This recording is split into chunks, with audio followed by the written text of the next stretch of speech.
Hi guys, Luetin here, and so you have to excuse my voice this evening. It's totally screwed up for some reason. I'm going bad of a bad voice. But anyway, that aside, talking about the Xbox One again. I meant to originally sort of make a bit of a secondary video after my previous one, where I kind of talked a bit about that and about the PlayStation. But evidently, it was worth the wait because they've obviously changed their mind. Now, everybody watching this will already be aware, so this is not a news video. This is me offering my thoughts about why they decided to change it and what that means for everyone, overall as a gaming audience and industry. First of all, it's a very, very good thing. Xbox have decided to turn around their DRM stuff. They've decided to turn around their always online 24-hour check-in stuff. They've decided to turn around basically all of the bad stuff that people were getting so raging about, and justifiably raging about. Now, the other thing I want to kind of clear up about is the fact that people are always kind of going, "Oh, Luetin, you're just a fanboy, blah, blah, blah." No. Generally I try to make my decisions based on kind of what I perceive and see to be as actually well-made, good quality products. And, for me personally, overall PlayStation has always provided good quality gaming systems ever since I've been using them. So for me, that's kind of one of the main reasons why. And also, you stick to what you enjoy and what you know. But you see, this kind of goes well in hand with me towards the Xbox. The fact that they clearly... the fact that they kept pushing and pushing and pushing and pushing in the face of such massive frustration and anger, and they really did just keep slapping people in the face and going, "This is how it's going to be, deal with it."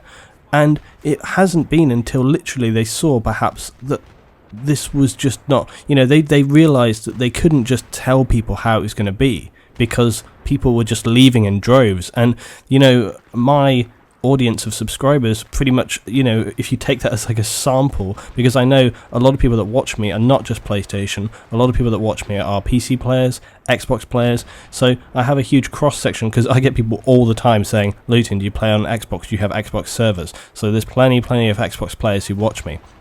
And the thing is as well, I have nothing, I have nothing against any kind of system. I've never had any massive loyalty to any system. I mean, for example, I've mentioned before about how I love the GameCube. It wasn't a particularly well-selling console, but I loved the GameCube. I loved the hell out of it. I actually loved Nintendo as a company, and this is a separate video I need to make soon, talking about Nintendo and how they seem to have just completely lost their way. I mean, I just feel there used to be a time where I was super excited about Nintendo products, and I was like, "Oh man, Nintendo," I really loved them.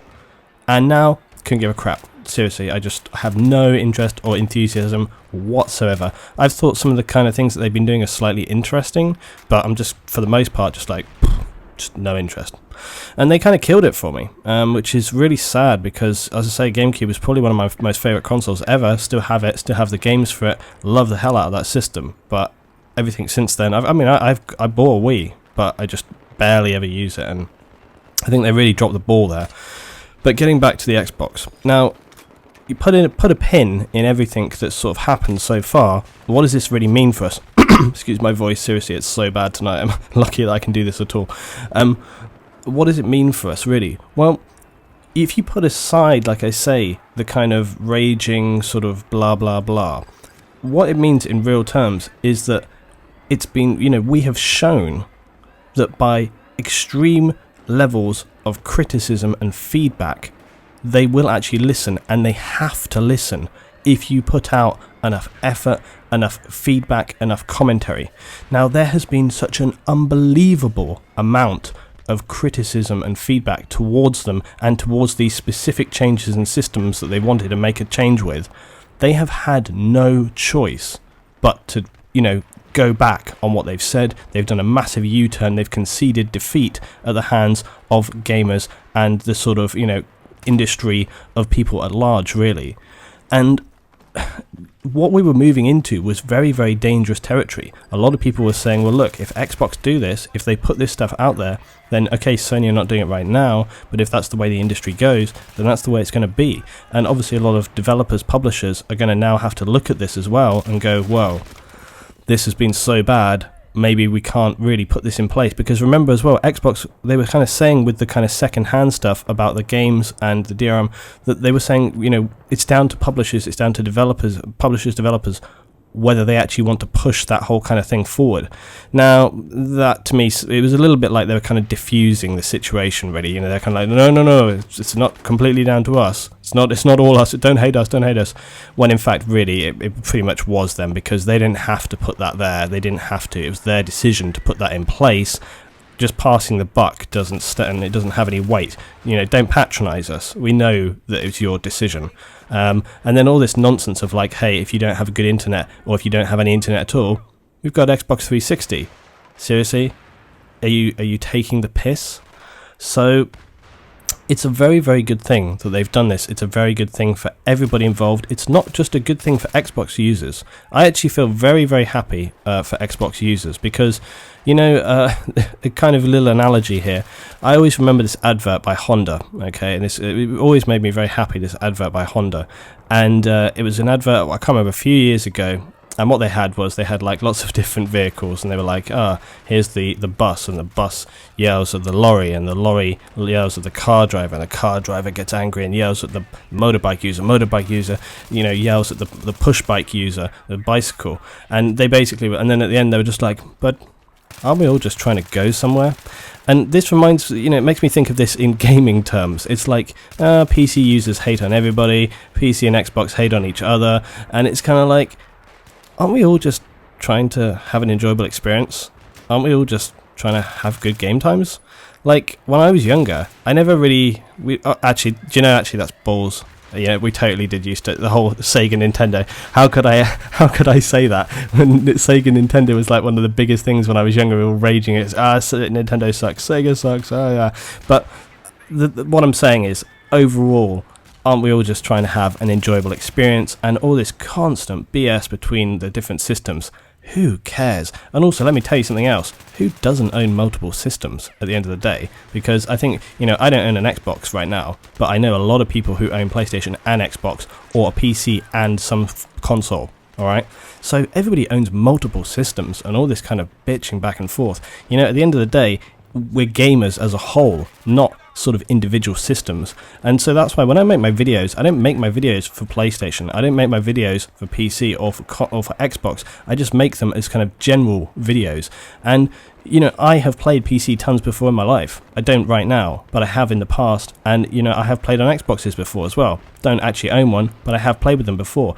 And so this is my kind of general point, really, is that it's just about everyone as an entire entity, as a sort of a community, okay, not just as an individual system. So as much as I am kind of laughing at the fact that Xbox have had to turn this around, and let me tell you, they have got to be feeling pretty stupid right now. I mean, honestly, to go through, like, I mean, they didn't have the foresight to listen to people beforehand. What a humiliating climb down to have to go through all of the preamble of Sony's stuff, and then all through their own shambolic presentation with all the TV nonsense. Oh man, and let's not forget that's still there, okay? All of E3 and the humiliation, and then they have Sony trolling them as well, and it's like, man, these guys were just getting kicked on the floor. Like, they're down and they're getting kicked in the stomach on the floor. And then it's not until they're crying on the floor going, please, no more, that they actually turned around and were like, okay, maybe we need to stop the craziness. Maybe we actually do need to do something. This is not going away. And when you've got tons and tons of Xbox users going, okay, enough is enough, I'm switching to PlayStation, I think they realised this is not just internet nonsense. This is not just random people causing a bit of frustration. This is actually a serious problem towards our company's product viability. And I think at that point they realized, okay, we really do have to make a change here, or it's going to have a big impact on our system, it's going to have a big impact on our company, and perhaps the profitability of what is a major product for them. But at the end of the day, there are still some issues there. And I think it's worth not getting too excited just at this point. There are some other big issues. For one thing, the expense. It's considerably more expensive still than the PlayStation. And in today's economic situation, that is a factor for many people. There is the fact that it's got this huge TV-led element, and we're not entirely sure, you know, how much of that is going to be really what people want. People want a gaming system mainly for consoles, and you know, but at the other hand, you know, it does. I can see why it has some benefits there. They have also said it won't be region locked, etc. commentary, etc. So that's another good thing in there. They have said that some of the features that they promoted already will not now be able to be in the system itself, like being able to have your games anywhere. You will only be able to have the disc version, and you guys can, I'll try and find a link so you guys can have all of the detailed information there. But in a wider sense, this is very, very good. It's not good for just Xbox users, it's good for all gamers, especially for PlayStation users as well, because what this means is that we have dealt as a community, everybody who commented and got involved with all of the commentary towards the Xbox, we have dealt a significant blow towards the kind of railroading of this kind of commercialization of gaming in a much stricter, harsher way than it is already. I mean, Christ, it's a commercial industry right now, of course it is, but this much stricter, more sort of targeted way, which is really, really got to be a negative thing. Thanks for watching today, guys. I hope you've enjoyed, and I say, fair play to all the Xbox guys out there, because I really was feeling the frustration for you. I was feeling the absolute just pain of seeing your system go so badly down. I mean, my God, some things go wrong, but this thing took a kicking during E3 and before, and I think it's really good that they've actually changed things, turned it around, because, like I say, at the end of the day, we're all here to play games, we're all here to have an enjoyable experience, and I think this is going to go a long way to sort of making some Xbox users who had lost all hope feel a little bit better, and I say for me as well, it restores a little bit of my faith back into sort of, you give good commentary, people do listen, things will turn around. Now, it's got to be said, the reasons that they're doing this, don't be in any illusion, they're doing this for commercial reasons. They're doing this because they want their product to sell. But I think there's going to be some people out there that honestly don't give a damn about that. They're just happy that their system is heading back in the right direction, and I can't agree more with that. Thanks for watching today, guys. Leave your comments below as always. I'll see you next time.